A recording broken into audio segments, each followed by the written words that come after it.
Call this Grand Forks City Council meeting to order, and I'd like to recognize our new CAO, Doug Allen, is here this evening. And we have Irene Peripalkin, Area D, in the chamber. The first item of business is the meeting agenda. Can I have a motion to adopt the agenda for October 9th? So Councillor Kendall, Councillor Smith, all those in favor. We have minutes from September 17th. The first set are special meeting minutes. Motion to adopt. So moved. Doherty. Seconded. All those in favor.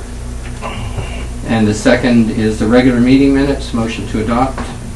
Councillor Wershagan, Councillor Smith, all those in favor. And the third one, the primary committee meeting recommendations contained herein. Councillor Wires, Councillor Kendall, or Councillor. Sorry. All those in favor.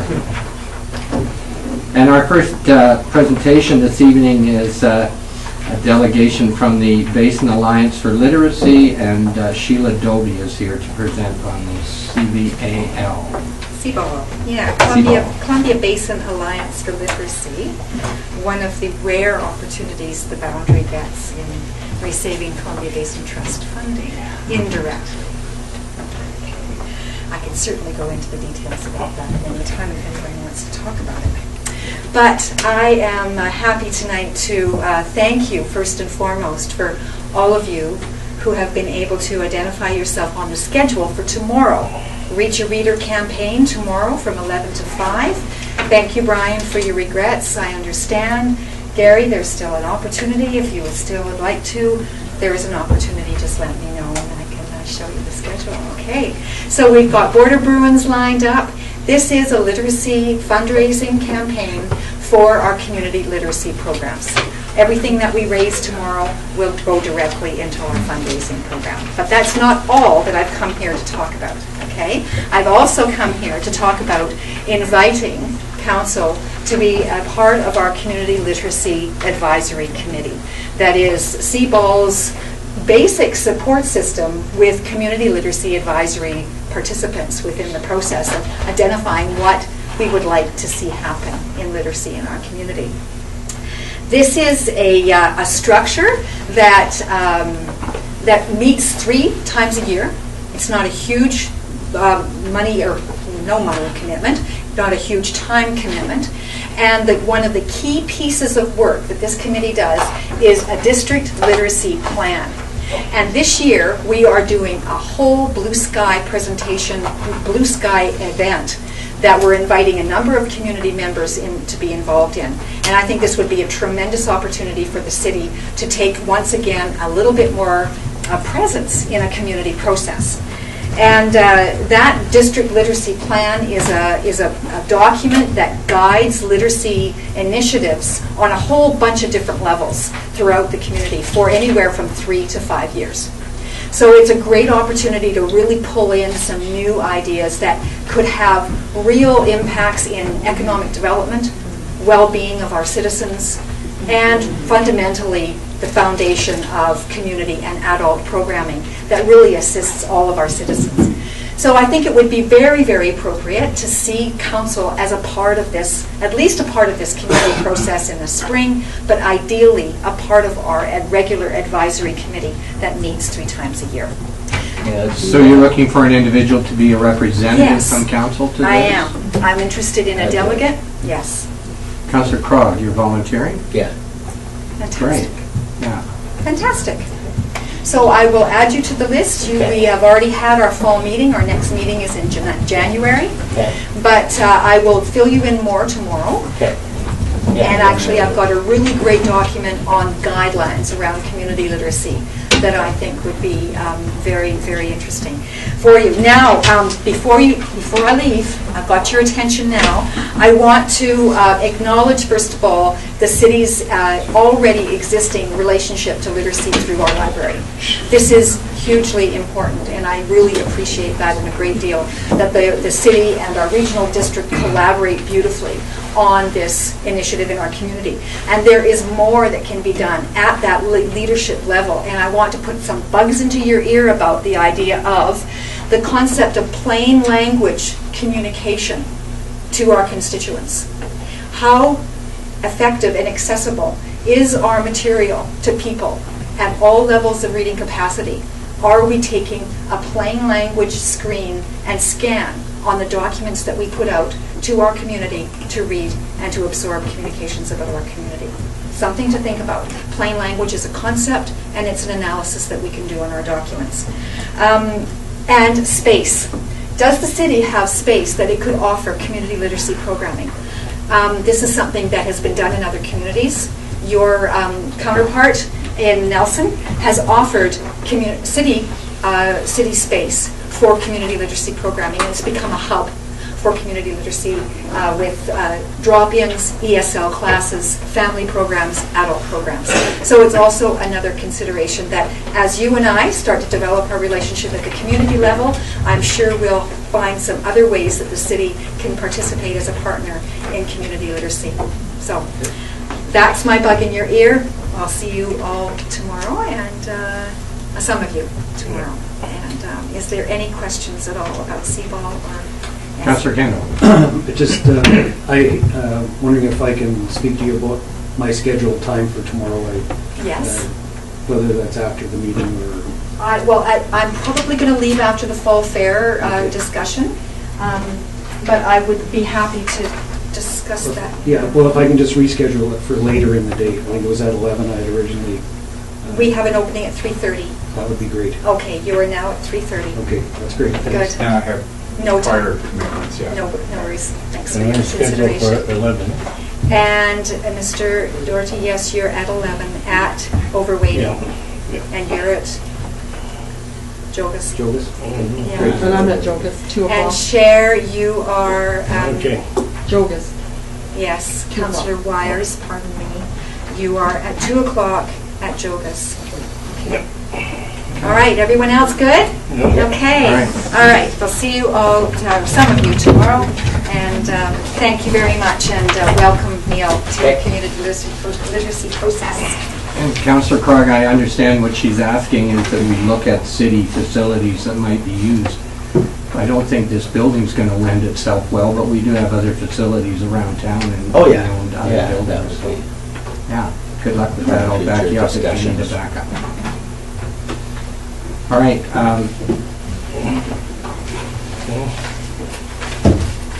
A motion to accept Sheila Dobie's presentation. Councillor Doherty, Councillor Wires, all those in favor. The next presentation is the Fall Fair, President Les Braden. Les, the floor is yours.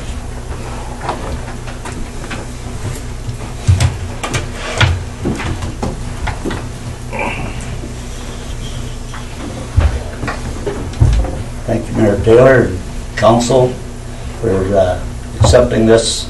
And I've come to reopen and remind you of a commitment of June 23rd, 1999 by the City of Grand Forks as reported as follows. Dear Sirs, at their regular meeting on Monday, June 21st, 1999, Council for the City of Grand Forks designated property in the west end of Grand Forks, commonly referred to as Parcel Z, Plan 28940 as community use. I wish to further advise that Council has approved this site for the use of the Grand Forks Fall Fair Society and other stakeholders. The property is currently included within the ALR, however, is due to be released as soon as City and Agricultural Land Commission make the appropriate arrangements. Council at their June 21st meeting also resolved to facilitate a public meeting to determine stakeholders and to identify an action plan for the development of the future community use facility. The City will certainly appreciate your participation and input at this meeting, the detail of which will be advertised shortly. I am hopeful that this good news to the Society, who have patiently been working with the City to secure a site for the Fall Fair. Further, after the meetings in October, February, and March, we were told that the only land feasible was below USCC and that Bob Kendall and Gary Smith would be working with us to make things happen. After 7 months, I have yet to hear a word from them. Having talked to the people from the ALR, I was told that the city will have a hard time removing more land from the ALR as they change Parcel Z to single-family dwelling zone from community use. During the election open forum sessions, you were all asked if you agreed that Grand Forks should have an exhibition park and a community hall, and everybody was in agreement. What happened? It didn't go away. There's nothing to show that it has even been being looked at. And all we ask is that you give us a chance to show that we are serious. With council's help, we can get her done. I have letters of support. I know that both the business community and the people as a whole would support this if it was a permanent site. It isn't going to get cheaper to do by putting this off. And I wonder, does council feel that we should forget it altogether? I ask each and every councillor and the mayor this question in hopes that we can put this in writing in front of witnesses so that you can all be held accountable to the people that elected you. I feel that this is something that has been put off way too long, and it's time that this council looked at it. Now, if you have any more questions for me, fire away. Council. I should note that that we wrote, council resolved that we would write a letter to J.J. Verican as a representative of the USCC, and we did that, and we haven't heard back from him yet. So until we do, there's really no information that we can offer you with respect to the use of those lands. And we're not trying to make it go away. Like, we are working on it, but at the pace that other parties who are involved in the discussions move as well. So it's not just council's responsibility to push it forward. we also told you folks that USCC is not even in the idea of working for us. It's impossible. It's a way too much. We can't afford it. There is no way we can afford that, something like that. Second, Councillor Smith. I was at a meeting where there was a large number of people who were interested in talking about the USCC, and the mandate that we were given by that committee was for Councillor Kendall and myself to discuss this for USCC.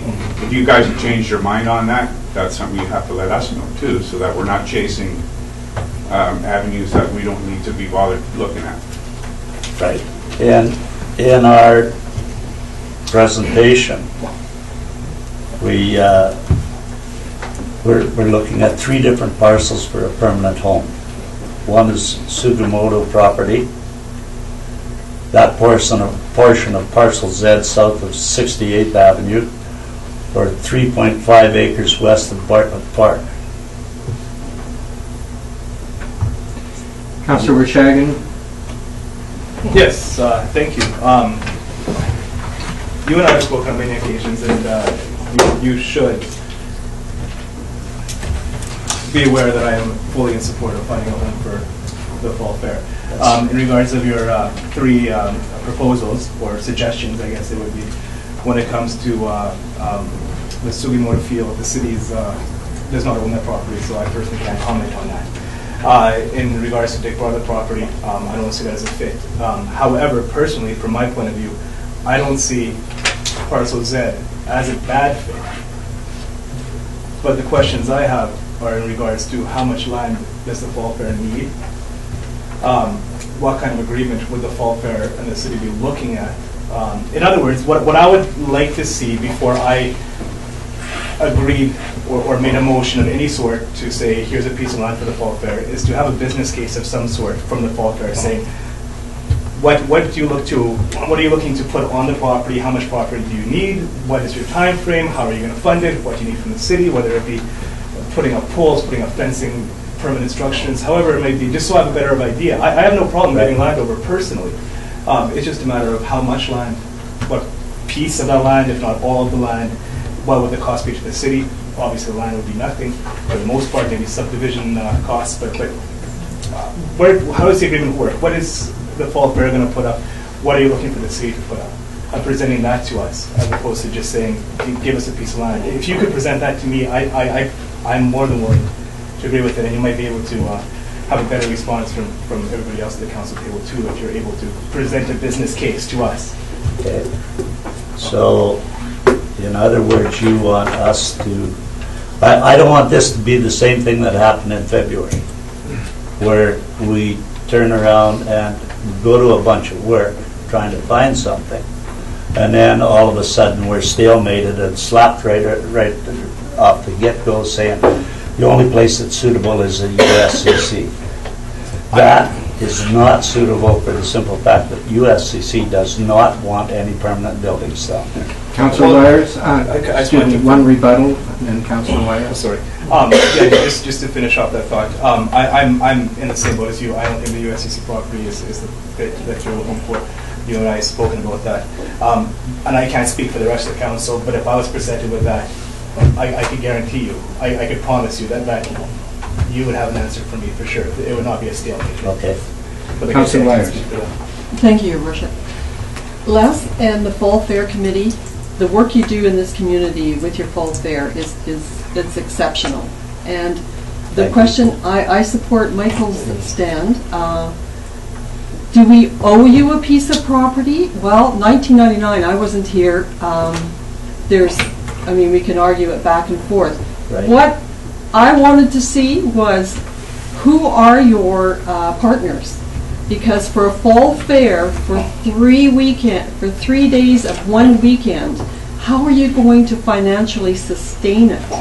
The Boundary Horse Association has written us a letter. I'd turn these all over to Diane afterwards. Yeah, so that'd be wonderful. But that she so can you see. have support. Sarah Winton from the Boundary Country Regional Chamber of Commerce, Wendy McCullough from same place from the Community Futures. Community Futures, Grand Forks Boundary and Regional Agricultural Society,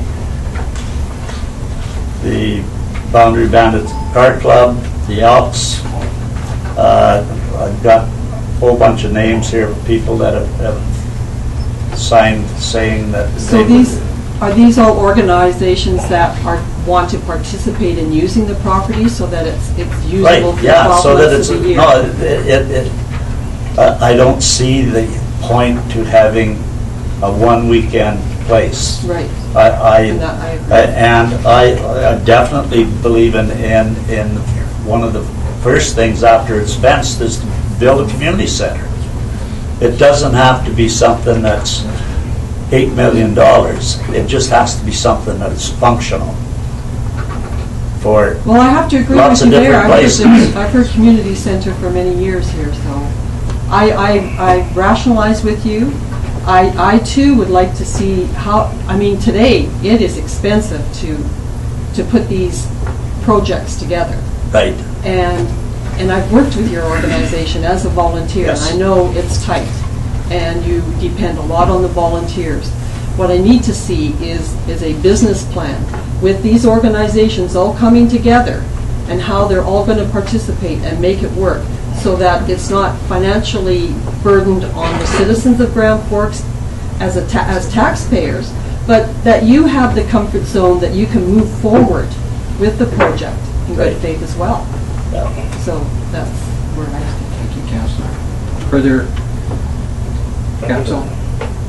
Councillor Dory. Yeah, I'm a Fall Fair. I've got nothing against the Fall Fair, but I'd like to see a business plan. But I like how many acres are you looking at? Nobody could give me that answer when I asked how many acres you're looking at. I would say if using Dick Bartlett Park as an example, if you had Dick Bartlett Park and then going as far as the Silver Kettle and over to 68th Street, that would probably be more than adequate.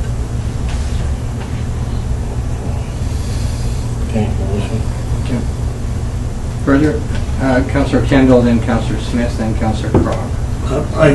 My sentiments are with Councillor Vershegen and Councillor Wires, and again, from my perspective, I believe that it has to be a multi-stakeholder facility.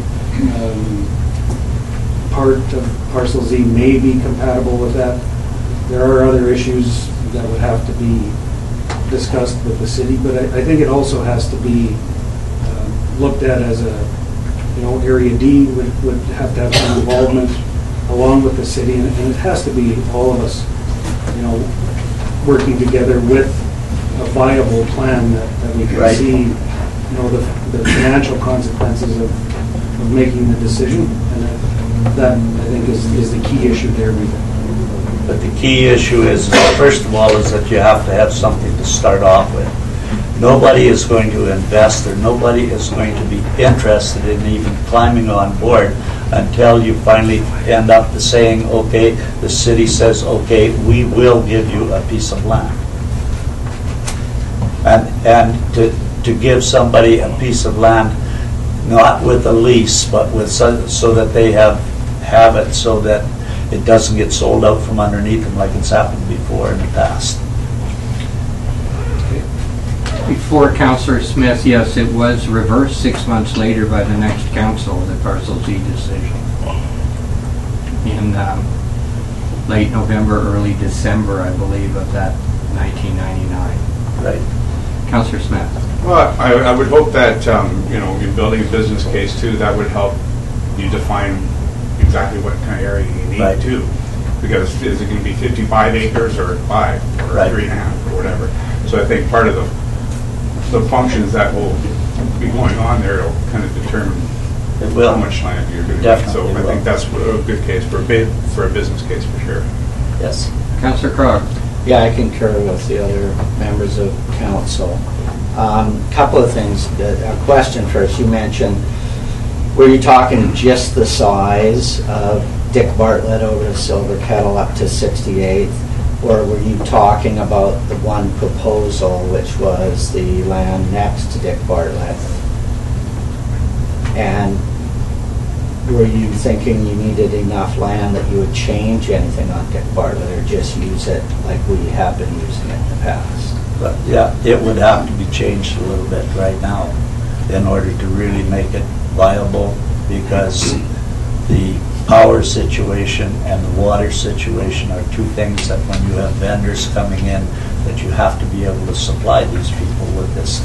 And if you don't have power, then it makes it pretty hard. Then you're talking generators, and you're talking bigger expenses, you're talking more lights, you're still talking more expenses.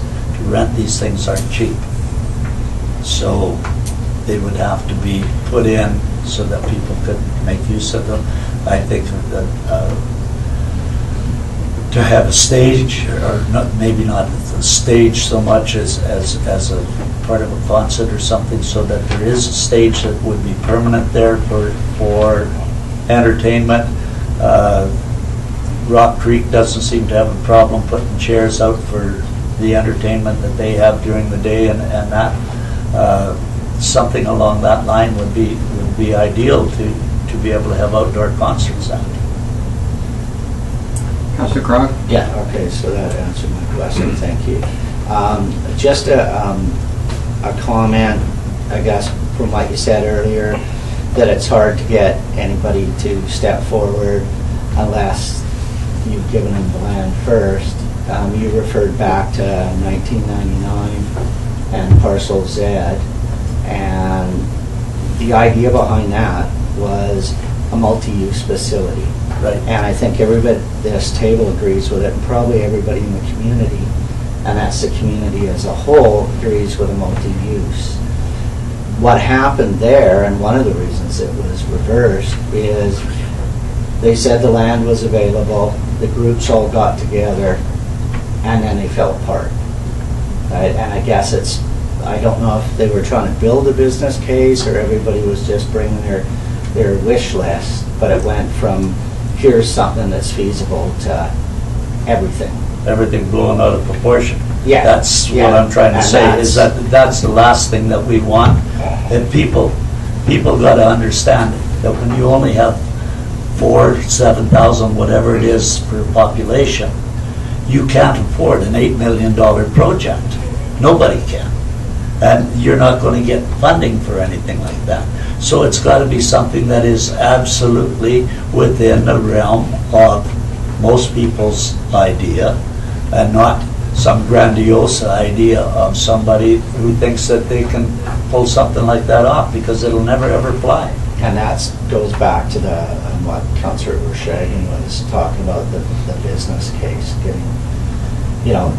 If somebody gives you a letter of support, and I think that's where the mayor was coming from, is that letter of support just we support a home for the fall fair, or is that a letter of we want to be on the same site, or we want to partner, and this is how we would fit together to make it a feasible reality? That's what I proposed to everybody. I said, we need something that is going to work for all of us, not just one organization or two, but for work for the whole community, so that we've got something that is worthwhile, and something that is going to work for the Elks. It's going to work for all these different service clubs, and for ourselves, like the Fall Fair, and different community organizations. Further, Council? Seeing not, unless we're going to accept the report here tonight, and we will do work on it. We have a commitment from city staff and from council to pay more attention to this file and to take a close look at what you're asking here. Okay. Councillor Verschagen? Yeah, sorry. One last thing, Mr. Mayor, and through you to last, is all of us, to a certain extent, have spoken about the benefits to us as a city in seeing a business case presented in some form. And like I said before, like you mentioned Fall Fair, then I hear a community center, which I don't disagree with. But where does the funding come from that? Like we need to see like a step-by-step approach of how this is going to all work out, year 5, year 2, whatever the case may be, kind of thing, right?